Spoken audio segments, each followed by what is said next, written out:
ఆయన మాట్లాడే తీరుని మీకు తెలియజేస్తా ఉన్నాను. ఏదో హాస్పిటల్ గురించి ధర్నా చేసినప్పుడు కొన్ని విషయాలు చెప్పినాడు. ఆ విషయంలో ఒకటే చెప్తా ఉన్నాను. ఎమ్మెల్యే ఇక్కడ చుట్టుపక్కల ఉన్నటువంటి భూములు కొనుగోలు చేసి వాళ్ళ బంధువులను కొనుగోలు చేసి హాస్పిటల్ ని త్వరగా ముగియకోకుండా త్వరగా స్టార్ట్ చేయకుండా చేసా అని చెప్పే మాట చెప్పినాడు. ఒకటే చెప్తా ఉన్నా, దాదాపుగా 17 మెడికల్ కాలేజ్ ఇచ్చాడు జగన్మోహన్ రెడ్డి. మొదటి విడతగా 9 కాలేజ్ ఇచ్చాడు, రెండో విడతగా 8 కాలేజ్ ఇచ్చాడు మెడికల్ కాలేజ్ లో. అది గమనించాలని చెప్పేసి చెప్తా ఉన్నాను. ఏదంటే నీవు చేయలేక నీ చేతగాంతనాన్ని నువ్వు చెప్పుకోలేక ఏదో మభ్య పెట్టే విధంగా చూస్తున్నావు. నా పక్కన ఇక్కడైనా ఒక ఎకరా ఉన్నా మా బంధువులు ఉన్నా నీకే చేస్తాం రిజిస్ట్రేషన్ అని చెప్పేసి చెప్పడం జరుగుతూ ఉంది. ఏదున్నా కూడా ఒకటే చెప్తా ఉన్నాను, ఇలాంటి అబద్ధాలు చెప్పొద్దాం, నిజాలు మాట్లాడి నేర్చుకోండి అని చెప్పేసి, అది గౌరవం ఎప్పటికైనా ఉంటాయని చెప్పేసి కూడా నేను ఎదురు పలుకుతా ఉన్నాను. ఏదన్నా కరెంట్ ఛార్జీల విషయంలో కూడా ఈరోజు రాష్ట్ర అప్పుల్లో విషయంలో కూడా చాలా మాట్లాడినాను. ఎందుకంటే 10,35,000 కోట్లు లెక్క తీసుకోరా చూద్దాం.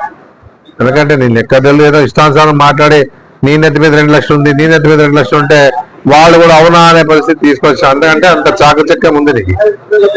ఎందుకంటే నువ్వు సమాధానం చెప్పలేక దాన్ని డైవర్ట్ చేసి ఇన్ని కోట్లు అప్పు చేశాడమ్మా. జగన్మోహన్ రెడ్డి చేసిండేది దాదాపుగా 3 కోట్ల చిల్లర చేశాడు. గతంలో 4 లక్షల చిల్లర చంద్రబాబు నాయుడు చేసి దాని వడ్డీలు కట్టుకుంటూ జగన్మోహన్ రెడ్డి ఆర్థికంగా ప్రజల సంక్షేమ కార్యక్రమాలు అభివృద్ధి కోసం తీసుకున్న విషయం వాస్తవమే. 3 లక్షల చిల్లర కోట్లు, అది కూడా అసెంబ్లీలో చెప్పినారు. ఆమె సెంట్రల్ లో ఉన్నటువంటి ఫైనాన్స్ మంత్రి కూడా చెప్పింది ఇంత అప్పు ఉంది ఇది అని. సెంట్రల్ గవర్నమెంట్ అనుమతి లేదే ఏ అప్పు చేయలేము, అది గమనించాలి. సెంట్రల్ గవర్నమెంట్ అనుమతితోనే వాళ్ళ లెక్కాచారం బట్టి వాళ్ళు ఇవ్వచ్చు అంటేనే బ్యాంకులు ఇస్తాయి, కానీ ఏ రకంగా కూడా ఇచ్చే పరిస్థితి లేదు. అది గమనించుకోవాలా. ఎమ్మెల్యే గారు ఇప్పుడే ఓనామాలు చదువుతున్నాను, ఓనామాలు చదివి ఇప్పుడు అంతా పూర్తి చేసుకున్నా. మేము ఏదన్నా చెప్తే నమ్ముతాలేను అనుకుంటున్నావు. నేను ఒకటే చెప్తా ఉన్నాను, ధర్నా చేసిన వాళ్ళు నేను సమాధానం ఇచ్చే వరకు మీరు ఉండలేకపోయినాడు. ఎందుకంటే ఆయన చెప్పే మాటలు మాలో మైమర్చిపోయినారు. అంటే ఆ విధంగా చెప్తా అనమాట. ఈ విధంగా ఈరోజు జగన్మోహన్ అప్పు చేసినాడు, మీ నెత్తి మీద 2,000 ఉంది, మీరు 2 లక్షలు ఉంది, 2 లక్షలు ఉంది, 2 లక్షలు ఉంది అంటే నిజమే. నువ్వేం కట్టే పనేంలే. నా నెత్తి మీద 2 లక్షలు కట్టే పనిలే, నీ నెత్తి మీద 2 లక్షలు కట్టే పనిలే. అదంటే ప్రభుత్వం చూసుకుంటారు, కానీ మీకు సంబంధం లేని విషయం అది. ఇవన్నీ భారాలని కూడా మనకు సంబంధం లేదు. ఎందుకంటే నువ్వు వచ్చి కట్టంటే కట్టే పరిస్థితి ఉంటావా? మనం ఏమన్నా మేమే అప్పు చేయలేకపోవాలని చెప్పేస్తాం. అంతేకాదు ఇవన్నీ కూడా గమనించుకోవాలని చెప్పేసి చెప్పడం జరుగుతామండి. ఇక చంద్రబాబు నాయుడు కూడా గతంలో చూసాం, బాధుడే కాయగూరల రేటు పెంచినప్పుడు బాధుడనే, కరెంట్ ఛార్జీలు పెంచినప్పుడు బాధుడే. ఇప్పుడు ఏం చేస్తుంటాం? వనరులు సమకూర్చుకుంటా అని ఇప్పుడు ప్రజల మీద 16,000 కోట్లు పారవేస్తున్నాం. ఇప్పుడు కాయగూరల రేట్ అయితే, బ్యాల రేట్ అయితే, తర్వాత నూనె రేట్ అయితే పేదోళ్ళు తినే పరిస్థితిలో లేదు. నువ్వు స్కీములు ఇస్తా అంటే స్కీములకు పడిపోయి ప్రజలంతా ఓటేస్తే నేను గెలిపించుకోండి. నీవేమో సంతోషంగా ఉన్నావు, వీడేమో ఇబ్బంది పడతా ఉన్నావు. పెన్షన్లు తీసేస్తా ఉన్నావు. దాదాపుగా 66 లక్షల పెన్షన్లు ఉంటే ఇప్పుడు 64 అయినాయి. మళ్ళీ ఇప్పుడు 1,50,000 పెన్షన్లు తీసేస్తా అంటా ఉన్నారండి వెనికిడి. మరి ఇవన్నీ కూడా అనుభవించాలి ప్రజలు, తప్పదు. ఎందుకంటే చంద్రబాబు నాయుడు 2వ సారి నమ్మినారు. గతంలో అయితే చంద్రబాబు నాయుడు గారు ఆ రోజుల్లో 14 అధికారులు వచ్చే కారణం ఏమంటే రైతులకు రుణమాఫీ చేస్తా, పొదుపు సంఘాలకు రుణమాఫీ చేస్తా అంటే వచ్చాం. జగన్మోహన్ రెడ్డి ఇచ్చిన మాట ప్రకారంగా పొదుపు సంఘాలకి 25,000 కోట్లు రుణమాఫీ చేశాడు. రైతుల పరంగా హామీ ఇదేది కానీ వాళ్ళకి మంచి చేశారు. గిట్టుబాటు ధర ఇచ్చారు. సచివాలయంలో రైతు భరోసా కేంద్రాలు ఏర్పాటు చేశారు. ఎలాంటి ఇబ్బంది లేకుండా సహకరించే పరిస్థితి ఈరోజు ఆ రోజుల్లో జగన్మోహన్ రెడ్డి గారు చేశారు. ఎందుకంటే ఏదన్నా ప్రజలు గమనించాల. ఎవరైతే కొత్త మార్పు కావాలనుకున్నారు, ఎవరైతే మా ప్రజలు మార్పు కావాలనుకున్నారో సంతోషం. ఎందుకంటే వాళ్ళు చెప్పింటే అబద్ధాల మాట విన్నారు, నిజంగా జరిగిపోయినామని చెప్పేసి ఆంధ్రప్రదేశ్ ఓట్లు వేసినామని నాకేం తెలియదు. కానీ నా ఓట్లంటూ నాకు పడినాయి, ఏమి ఇబ్బందిలే. కూటమి ద్వారానే ఈరోజు ఈడ జనసేన పార్టీ కానీ తర్వాత తెలుగుదేశం పార్టీ కానీ సపోర్ట్ చేస్తే బీజేపీ అంత సీన్ లేదు ఇక్కడ.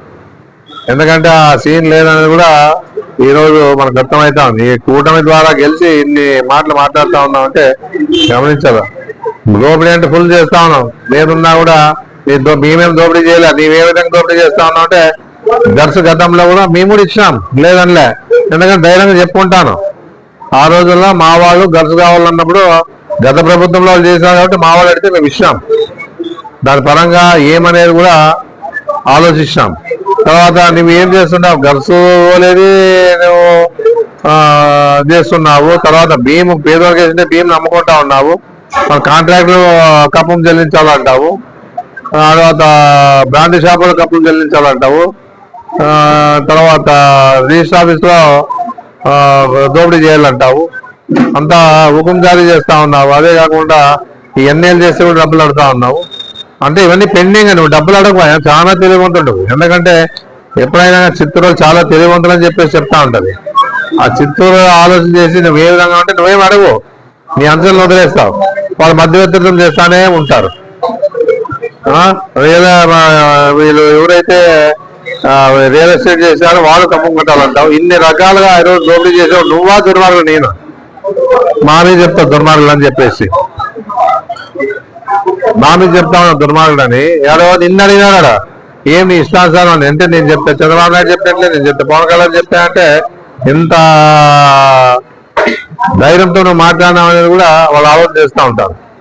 నీకు ఎప్పుడు పాపం పండుతుంది ఏం తప్పు లేదు, అదే గ్యారెంటీగా పండుతుంది.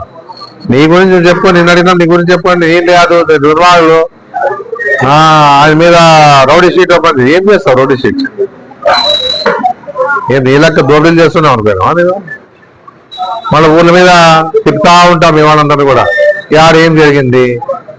ఆదిత్య నరసింహంతో ఉన్న స్థలాన్ని మా వాళ్ళు కొని అమ్మితే దాన్ని దోపిడీ చేశా అంట, అంటే దాన్ని దోపిడీ చేశా అంట. అది అన్ని సక్రమంగా ఉంటే నాకేమిస్తావు? 352లో పోయి సర్వే చేస్తావు. 352లో అక్కడ ఉన్న వాళ్ళంతా కూడా భయభ్రాంతులు చేస్తావు. ఏదో రకంగా అడ్డు పెడతావు అధికారుల ద్వారా. ఇవన్నీ పెట్టి ఏదో దోచుకోవడానికి ప్రయత్నం చేస్తావు. చెప్తే కదా నువ్వేం అడగవు, నువ్వేం చూసేవాడు బయటకు అంతా నీట్గా. అంటే ఇప్పుడు కబ్జా చేసే విషయంలో కూడా ఎట్లా చేసామంటే ఆధార్ కార్డు మార్చేయండి రా, మీరెంత తిక్కోళ్ళు ఉండరు ఆధార్లోన. ఆధార్ కార్డు మారిస్తే మీకంతా కూడా మీ సొంతం అయితే అని చెప్పే పరిస్థితి ఆంధ్రప్రదేశ్ తెలియజేసాము. ఈ విధంగా దోపిడీ విధానాన్ని నువ్వు తీసుకొచ్చి నువ్వు చేసుకుంటా మందినంట అంటే వైఎస్ఆర్సీకి బలంగా ఉందని చెప్పేసి ఉద్దేశంతోనే నువ్వు ఈ విధంగా మాట్లాడుతున్నావు. నీ తాటాపుడు చెప్పులకి ఎవరు భయపడే వాళ్ళు లేరు. ఏముంది, డీలర్లు వదిలేయాలి, రియల్ ఎస్టేట్లు వదిలేయాలి. ఎవరు వదిలేస్తారు? నువ్వు చెప్పేంట అంటే ఎవరితో అంత చాతగానే ఉంటారా? ఏం చేయమని ఏం చేసి బీగా వేపిస్తుంది. ఇమ్మీడియట్ గా కలెక్టరే ఇమ్మీడియట్ గా పర్మిషన్ ఇచ్చి బీగాలు పనులు కొట్టించి పోలీసుల ద్వారా హ్యాండ్ ఓవర్ చేసి ఏం మర్రాదు మీకు ఇప్పుడు? అంటే చంద్రబాబు నాయుడికి మర్రాలే, నేను చెప్తే చంద్రబాబు నాయుడు చెప్పినట్లే, నేను చెప్తే పవన్ కళ్యాణ్ చెప్పినట్లే అన్న మాట విషయానికైనా విలువ ఉండాలి కదా. నువ్వు చెప్తే అన్ని అయిపోయినట్టు నువ్వు చెయ్యి, మెడికల్ కాలేజ్ చెయ్యి, డిగ్రీ కాలేజ్ బిల్డింగ్ కట్టి, ఈదిగాకి డబ్బులు రెసిస్టాంక్ కట్టి, వాళ్ళకి ఆటో నగర్కి స్థలం కేటాయించి ప్రభుత్వం ద్వారా అంది. ఇవన్నీ ఏమి కావాలి నువ్వు ఇంకా చెప్తా. ఇంకా 3 ఏళ్ళు కాదు, 3 ఏళ్ళు నువ్వేం చేయలేవు. బాగా గమనించుకో చెప్తా ఉన్నాను. ఎందుకంటే చంద్రబాబు అంతా తెలివి తక్కువ కాదు. బీజేపీ తరఫున ఎమ్మెల్యేకి అన్ని రకాలుగా డెవలప్మెంట్ అందిస్తాను అనుకోవద్దు. నేను చేసిన డెవలప్మెంట్ మెడికల్ కాలేజ్ ఇచ్చా, బైపాస్ రోడ్ తీసుకొచ్చా, ధైర్యంగా చెప్పుకుంటాం. డిగ్రీ కాలేజ్ తీసుకొచ్చా, రామ్ జలతో డెవలప్ చేసాం. కనపడేవి కాంప్లెక్స్ కట్టింటే ఎందుకు ధనం చేసాం? కాంప్లెక్స్ కట్టే చోట ఎందుకు బంద్ చేసావు? నువ్వు నీతివంతుడు కదా, మొదలు పెట్టేయాలా, త్వరగా పూర్తి చేయాలా. ఏదున్నా మామూలుగా ఫర్టిలైజర్స్ వాళ్ళు నాకేదో ఇస్తామని అనుకుంటున్నాను. గతంలో నాకేమో ఇస్తా ఉన్నాను అని చెప్పేసి లారీ అసోసియేషన్ నాకు ఇస్తామని అనుకుంటున్నాను. ఇంకా మిగతా అసోసియేషన్లు కూడా ఏమో ఇస్తామని ఎమ్మెల్యేకి అనుకున్నాను ఆయన.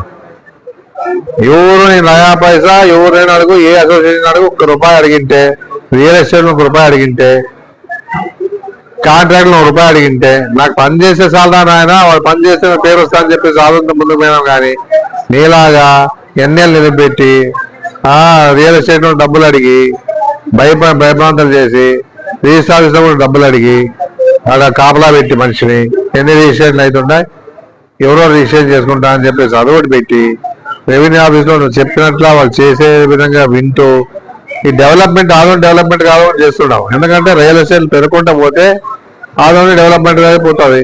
అది మర్చిపోయినావు. నీకు కప్పం కట్టాలి కాబట్టి కప్పం కట్టి ఒప్పుకుంటావు, కప్పం కట్టిపోతే వినవు నువ్వు. అదే ప్రజలందరికీ తెలుసు. ఏదున్నా మేము మాట్లాడలేక 3-4.5 ఏళ్ళు నేను ఉంటావు కాబట్టి మేమేం మాట్లాడలేము.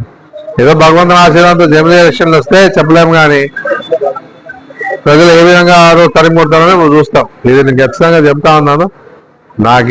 నేను ఓడిపోయినా బాధ లేదు. నాకేం ఓడిపోయినామనేది చాలే. ప్రజలకు ఎన్నో రకాలుగా మనం అన్ని విధాలుగా డెవలప్మెంట్ చేసి వదిలేసాము. జగన్మోహన్ రెడ్డి ద్వారా కార్యక్రమాలు అందిస్తా ఉన్నాము.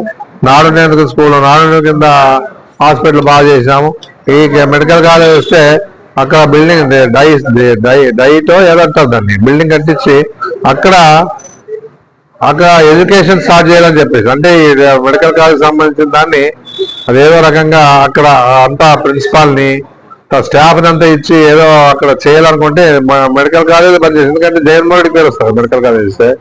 మన ఇన్నేళ్లలో 17 కాలేజీలు ఎవరు తేడా, ఒకటే 5 ఏళ్ళలో 17 కాలేజీ జగన్మోహన్ రెడ్డి తెచ్చానంటే గొప్పతనం. అది దాదాపుగా 9,000 కోట్లు ఆ మెడికల్ కాలేజ్ కోసం ఏర్పాటు చేశాడు. పేదల కోసం ఏర్పాటు చేశాడు.